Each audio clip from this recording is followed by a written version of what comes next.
and welcome to part 5 of the Mage Armour set series. And in this episode we're going to take a look at what I believe to be the second best set that a mage can use, and right out of the gate we have a big problem. In the earlier episodes we looked at Adventurer's Apprentice, Arcanist. Next time out we'll look at Elemental Lord's Regalia. All of those can be bought for gold from Liana, the recipe trader. Stormcaller is locked behind glory, so you'd need to come to the blacksmith, to the Stormcaller, and these all cost glory each piece to unlock. So it's gated behind playing several events in order to build up your glory balance before you can even craft the set. It works best with a Firelily build. That's another 100 glory out the window. And then you're going to want more glory for trinkets and eventually a bracer.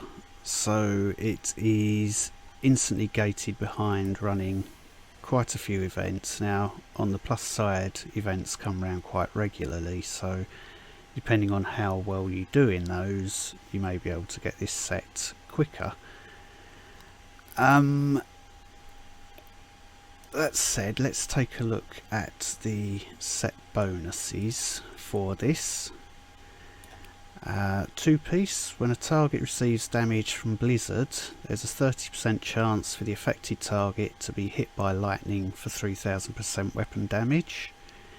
Those targets then become lightning struck, increasing all nature damage taken by 100% for 5 seconds. So you'll see on my trinkets and bracers and belt, nature damage is added in to increase our damage there. Our 4-piece bonus, arc lightning damage against targets that are lightning struck is increased by 1000%. And the 6-piece bonus is both brilliant and a complete and utter design failure at the same time. When Singularity deals damage to a target that is lightning struck, it has a 15% chance to spawn an event horizon. That event horizon just sits on the spot where it spawns, but any target moving through it is slowed down. Each event horizon does 200% singularity damage as nature damage to everyone in the area. Now this has a massive problem. When the new sets were released, so this set was released for Mage, and then there was a set for Bounty Hunter and a set for Warrior. And just before release, the devs showed videos of the Bounty Hunter and the Warrior sets in action, albeit on Troll 80, because I don't think they're capable of playing much higher than that. But as far as Mage, we didn't see anything around Stormcaller. And the reason for that is that when this singularity goes into a large group of enemies, there's going to be several lightning struck ones in there. We're going to end up with several event horizons, and each event horizon is then hitting out all this damage against multiple targets. So we've got multiple event horizons hitting multiple targets, and the code just cannot handle the amount of calculations going on and the amount of damage, with a net result that we end up suffering from catastrophic lag and FPS drop.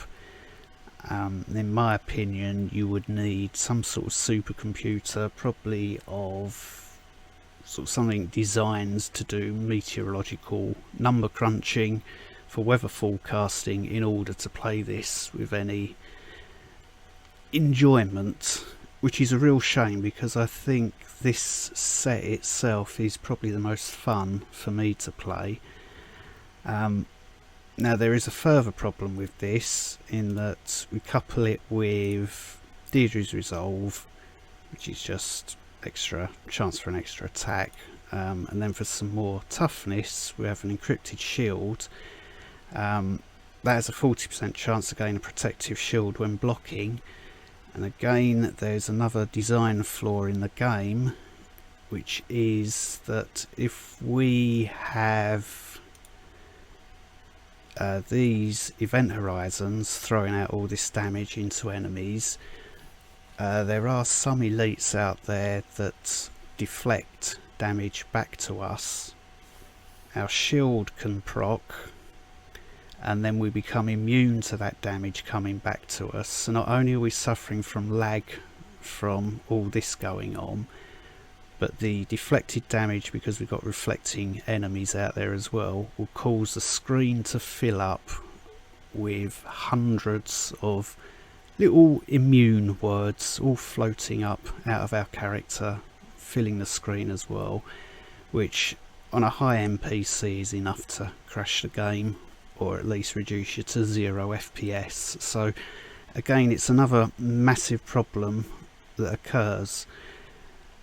So if the devs can come up with a way of switching off that immune thing, give us an option to switch it off, we don't want to see it.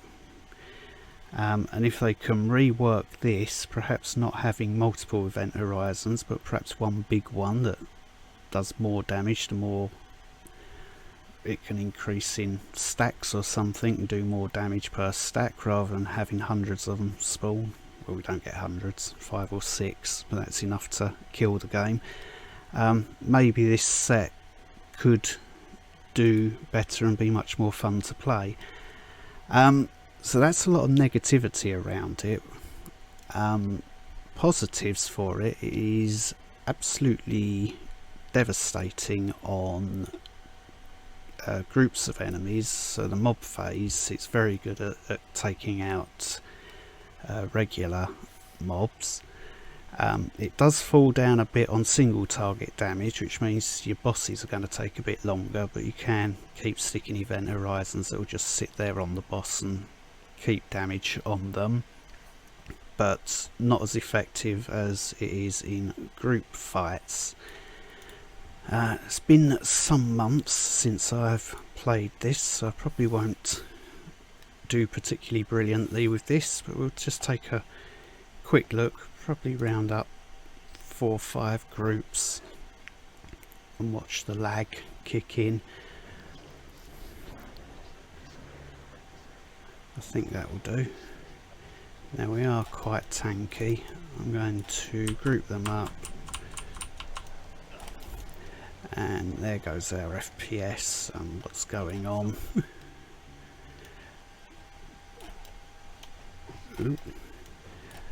But it has, so these are all the event horizons, they've just vanished. Let's put another one in there. So there's a load more event horizons. I'm right clicking and getting wrong skills because the game's terrible. So now that we don't have that many enemies on us, we're actually able to move around again.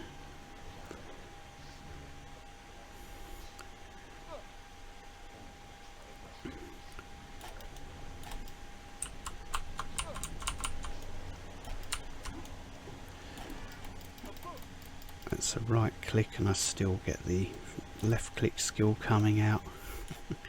Anyway, that's just a demonstration. At 130 it's easily tearing through these. You can definitely make top 50 on leaderboard playing this set with a very good build and a very good computer and very good skills. Then top 25 definitely possible. Any questions or comments, feel free to ask down below, and thank you very much for watching.